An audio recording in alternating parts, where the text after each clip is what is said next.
Before you turn this off, before you tell yourself you don't have time for this today, I need you to give me just 60 seconds. Only 60.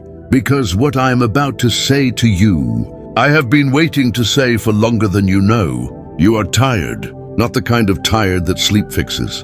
The kind that sits behind your eyes even after a full night's rest.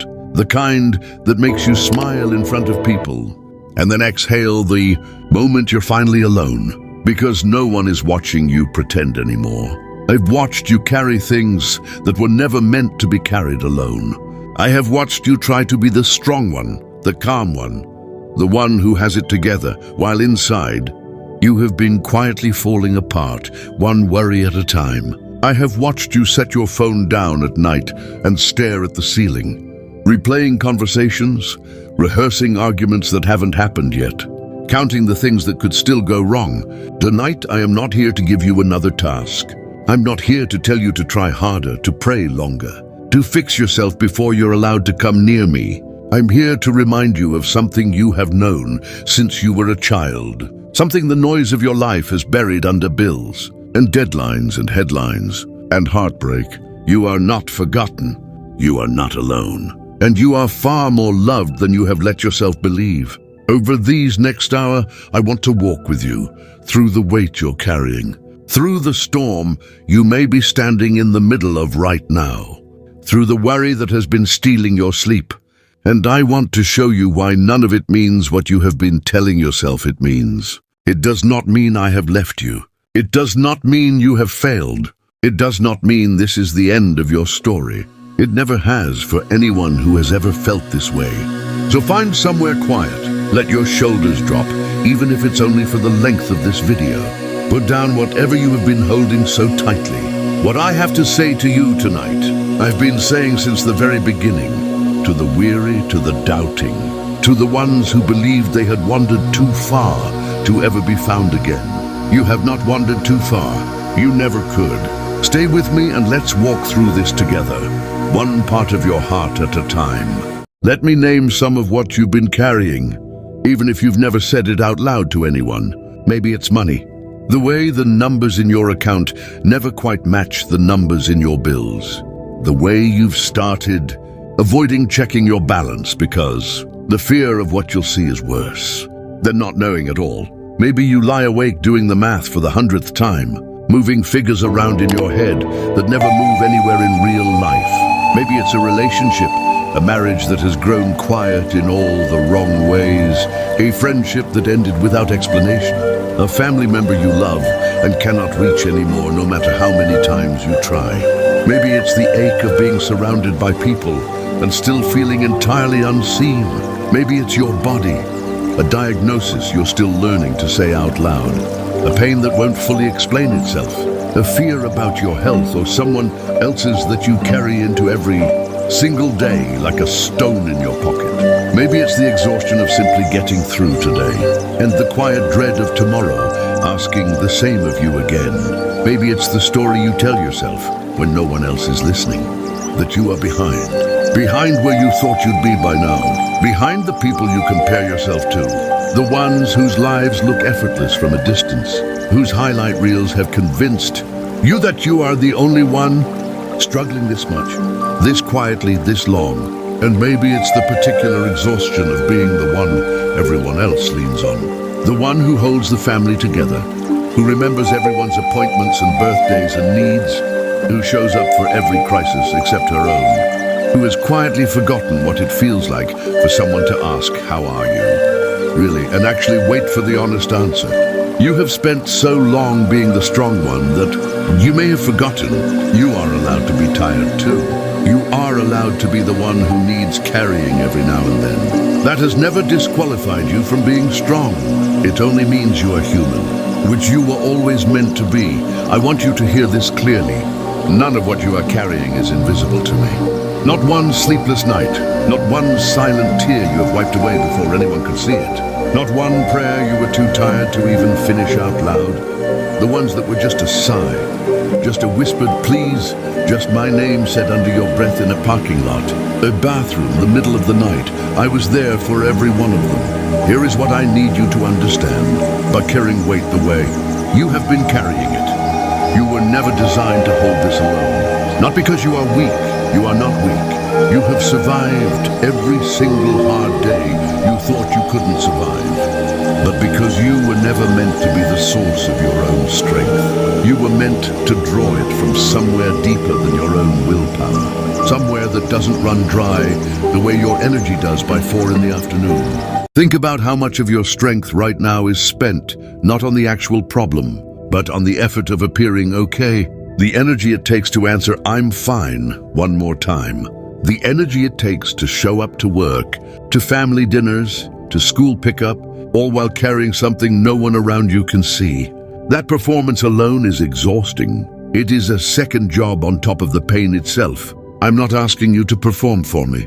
I never have been. You do not need to arrive at this moment composed, or faithful enough, or hopeful enough, or forgiven enough. Bring me the version of you that is barely holding on. Bring me the version of you that is angry, that is numb, that has stopped believing anything will change. That version of you is not too far gone for this conversation. That version of you is exactly who I came for. There is a reason the old words say to cast your burden on me and not carry it a little more quietly or manage it better. Casting is not a gentle motion. It is throwing something down with force because you cannot hold it another second. That is allowed here. You are allowed to throw it down, all of it. Everything you have been gripping so tightly, your hands have gone numb. And maybe there is one more weight. Heavier than all the others because it never leaves your side. The voice that tells you that you are the problem. The voice that whispers you should have handled this better, should have seen it coming, should be stronger by now, should be a better parent, a better partner, a better version of yourself entirely. That voice is loud, but I need you to know that voice is not mine. I have never once spoken to you in shame. Conviction, yes, when it leads you somewhere better. But shame that only repeats itself and offers no way forward does not come from me, and it never has. So before we go any further, set down 3 things. The weight itself, the performance of pretending it isn't there, and the voice that has been using it against you. All 3. Set them down here, and let's keep walking together. There is a particular kind of pain that has nothing to do with the problem itself, and everything to do with the silence around it. It's not just the hardship, it's the fear that no one, not even I, noticed it happening. That your prayers went up and simply stopped somewhere, unanswered, unheard, filed away and forgotten. You have wondered, maybe more than once, if I have gone quiet on you the way everyone else seems to. I want to answer that fear directly, because it deserves a direct answer, not another vague comfort that slides past the real question. I have not forgotten you. Not for 1 hour of 1 day of this season you're in. Not while you were driving home in silence because you didn't have the energy to turn on the radio. Not while you were standing in a hospital hallway trying to hold your face together. Not while you were sitting in your car in a parking lot, finally alone enough to let the tears come. I was not distracted elsewhere. I was not too busy with someone else's crisis to notice yours. There is no line for my attention, no waiting room, no version of you that has to compete for a place in my awareness. You have always had it completely. Think of it this way. The sun does not stop existing on a cloudy day. It doesn't dim or grow weaker or forget to rise. It is still there, still burning exactly as bright as it always has, even when the clouds are thick enough to convince you otherwise. You feel the absence of warmth and assume the sun has left. It hasn't. It's still there above the gray, waiting for the moment the clouds finally break, and it will look precisely the way it always has. Because it never actually changed at all. That is closer to what has been happening in your life than you realize. My presence has not been withdrawn. It has been steady beneath everything, even the days you couldn't feel it, especially the days you couldn't feel it. Faith was never about how strongly you could feel me in a given moment. It was always about trusting that I was there on the days you couldn't feel anything at all. Think about roots in winter.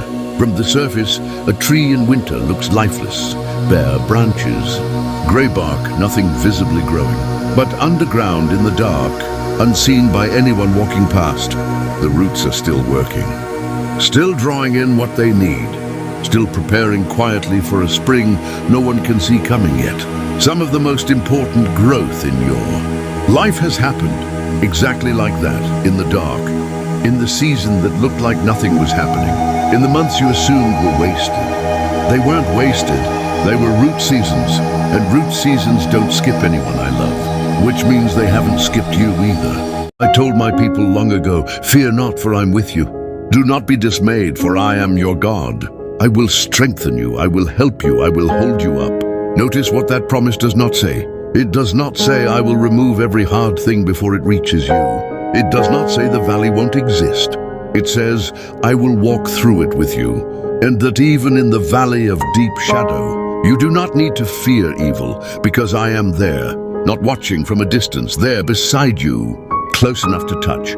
I was there in the small moments too, the ones too ordinary to even count as prayers, the deep breath you took before walking into a room you didn't want to enter, the song that came on the radio at exactly the moment you needed to hear it, the unexpected kindness from a stranger on a day you didn't think you could make it through.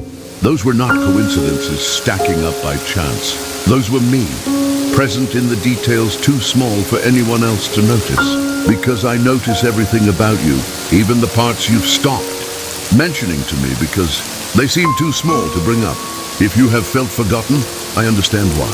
Silence can feel like absence, when you are the one carrying all the weight of the waiting. But silence has never once meant absence. Not for you, not for anyone I have ever walked beside.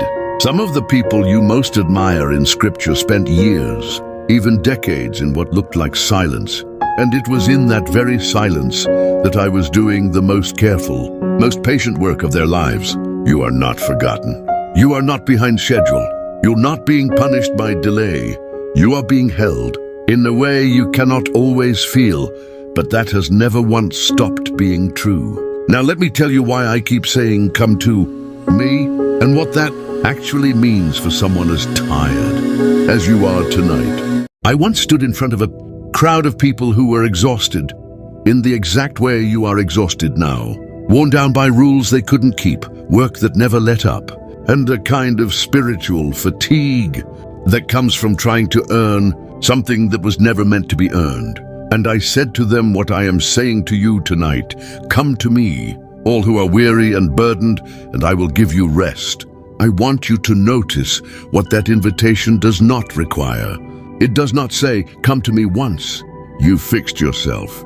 It does not say, come to me once your faith is strong enough, once your life is stable enough, once you've stopped making the mistakes you keep making. It simply says, come weary and burdened exactly as you are, with the mess still in your hands, with the doubt still in your chest.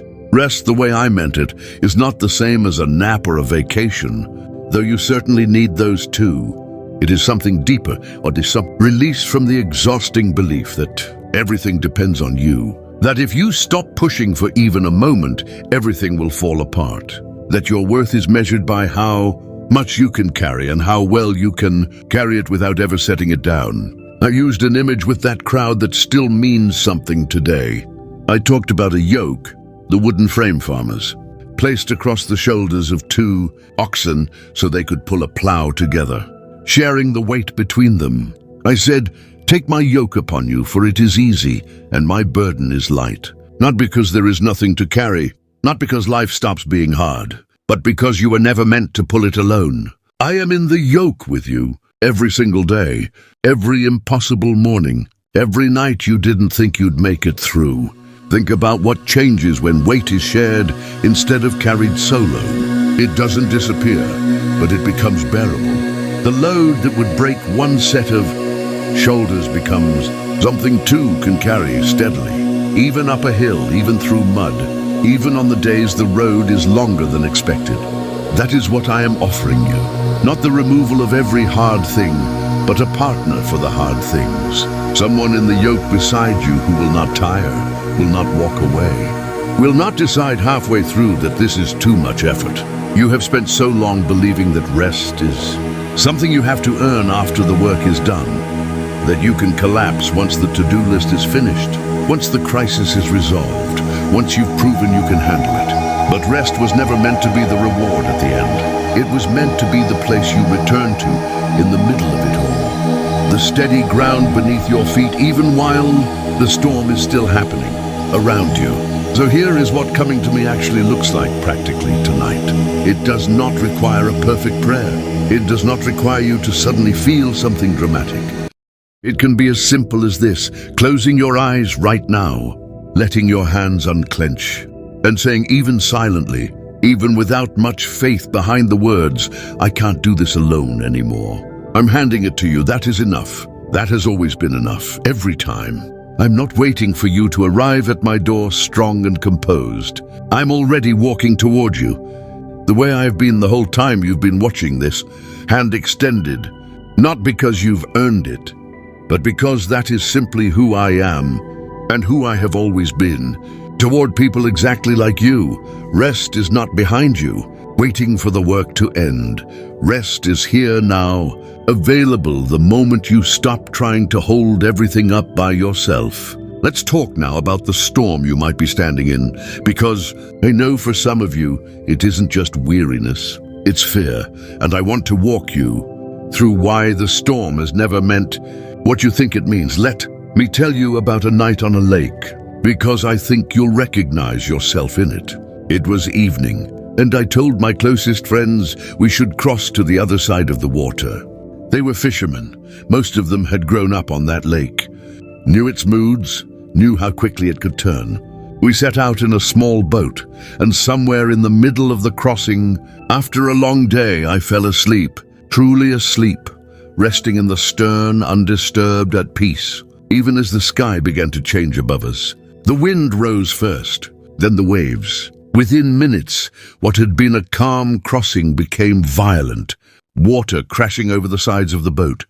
Faster than they could bail it out, the small vessel pitching, hard enough that even men who had spent their whole lives on that water were afraid, genuinely afraid. These were not soft men. They knew storms, and this one terrified them. And third, subscribe and turn on notifications, because I have something new to say to you tomorrow and the day after that. This isn't the only conversation we're going to have. Come back, I'll be here. You were never meant to carry tonight or any night by yourself. Thank you for staying, for listening, for letting your guard down even for an hour. That took courage, and I saw every second of it. I'll see you tomorrow.